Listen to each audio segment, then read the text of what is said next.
Ready, play.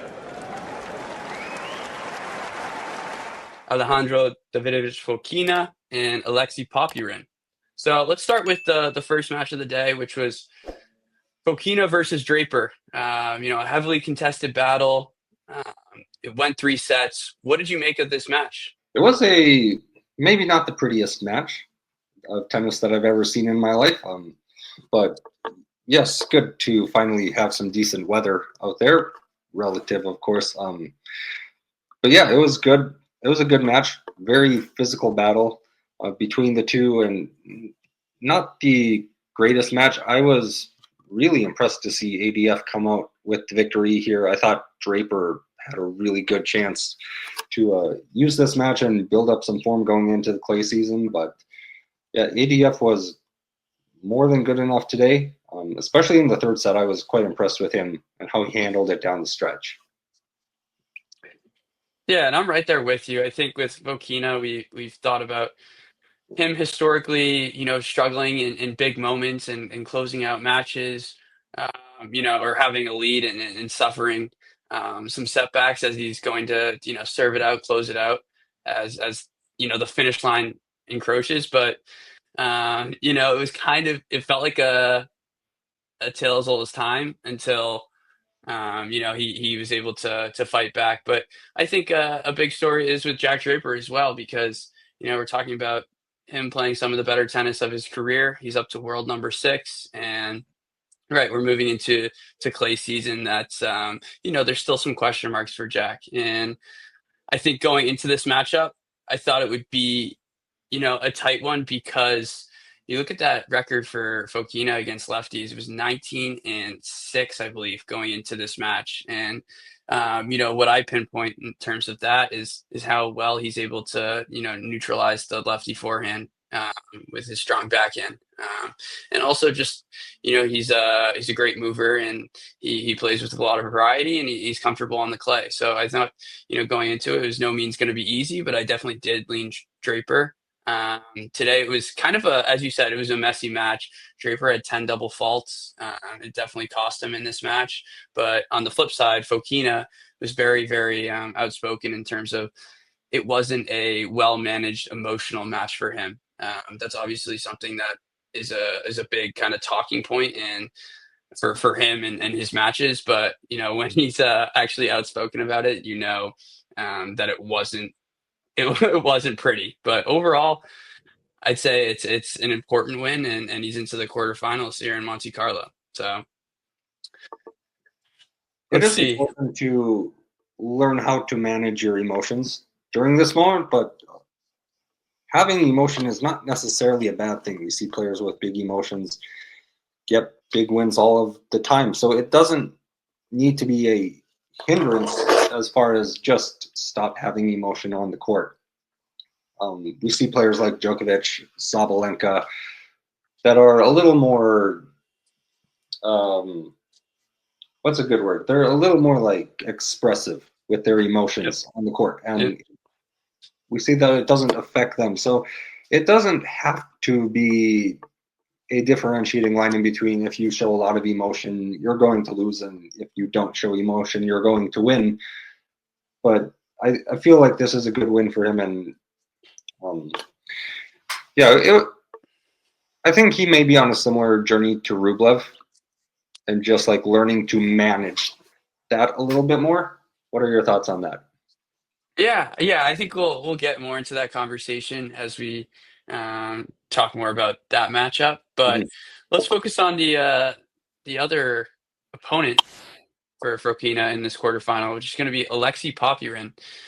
Today he came through with the biggest upset of the day and took down a defending runner-up, Clay Merchant, as we'd say, in Casper Ruud. This definitely, surprised me in terms of, you're looking at Popyrin's 2025, and it's been a struggle. But, I was also kind of looking at the previous 2 matches, which weren't really convincing for me. I know we're on a surface change, and these are his first matches on clay. But against Umber, I thought it was going to be a tight match, but ultimately I thought it would be maybe a little bit more straightforward and there'd be more consistency. And that's something that Popyrin deals with because of kind of how volatile his play style is. But then I wasn't convinced at all by the Tiafo match. So honestly, this came as a surprise to me. Um, I'm sure you agree. What do you think about Popyrin's play so far here in Monte Carlo? I agree. I did not have massive expectations for him coming into this tournament. He had just 2 wins on the year before this tournament, which is a little wild to think about for a player of his talent level. He's got 3 wins though now against top 20 players this week. I was surprised though by this win against Ruud. As you said, the Humbert match, maybe not necessarily the most convincing win, a tight one, but not the preferred surface of either of them. And then Tiafo, we know about his struggles with clay. So again, not necessarily the most convincing, but then came out today and looked really, really good. It's the best tennis I think we've seen from him for a while, and against a player of Casper Ruud's talent and abilities, who Casper had a pretty solid win in his second round match against Bautista Agut. So I didn't really see this one coming at all.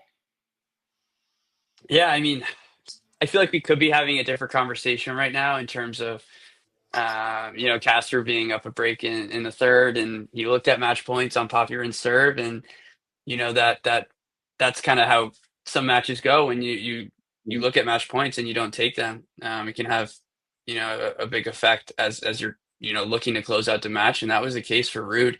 Just felt like he got a little bit tight, which I know he's had some struggles in terms of playing in big moments and under pressure, but you think in terms of this surface, the comfort level in these conditions, you would think he would serve it out, but he didn't, and that proved costly. And kind of from that moment on, it felt like Popyrin was able to loosen up and really, release on those ground strokes. And that's kind of the clay ability that he has, and that I talked a little bit about yesterday in terms of he produces a bunch of RPMs and hits such a heavy ball from the baseline, and that can cause a lot of problems. And today he just was a little bit more freer.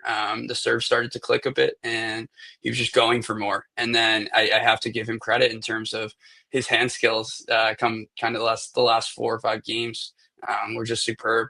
So you just have to credit him for staying strong despite not having such a good 2025 and coming out with the biggest win of his season so far, and make that 3 top 20 wins in a row. Humbert, Tiafo, and Casper Ruud.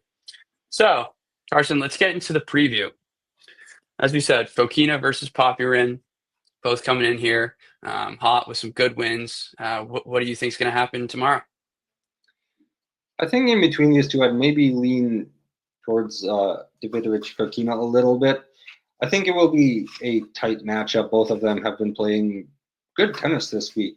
I think ADF has another ceiling that he can reach, though, even with this performance today, which was a really good win against Draper.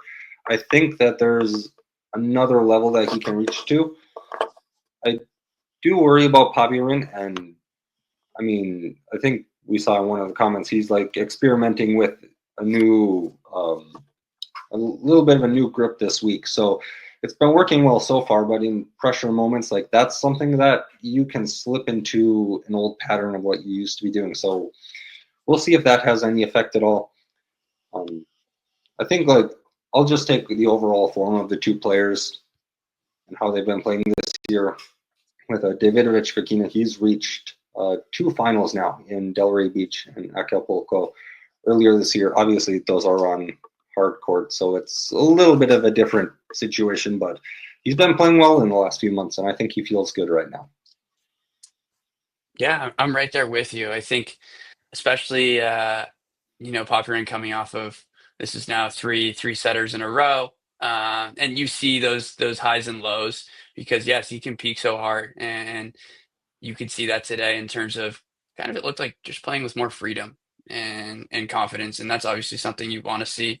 But in terms of the more informed player, I'd say the more comfortable player and a little bit more battle tested. I think it seemed like Ruud lost a lot of belief in himself towards the end, and his shots just weren't having as much of an effect. And Poppy's, very happy to step inside the baseline and rip, forehands inside out. And that's the kind of challenge that he can possess. But for Foki, I just think comfort on this surface and talking about confidence. I think there's also a great opportunity for self-reflection for him, especially after a match like today, where he was riding a set and a break kind of the whole time, and the finish line was right there, and it didn't come right away, and he had to work for it, but ended up getting the job done. I think that allows him to kind of, assess and reset and understand kind of the moment and go from there. So I wouldn't be surprised to see another tight contest with Fokina at the ebbs and flows in terms of his game, and obviously the emotional outburst that can come with that. So I'm with you. I'm leaning Fokina, tight 2, and wouldn't be surprised by 3. Definitely a lot of fatigue on both their bodies. So I think it should be a fun contest. If you enjoyed this video, make sure you hit that like button. Don't forget to subscribe and click that notification bell so you don't miss out on all things tennis.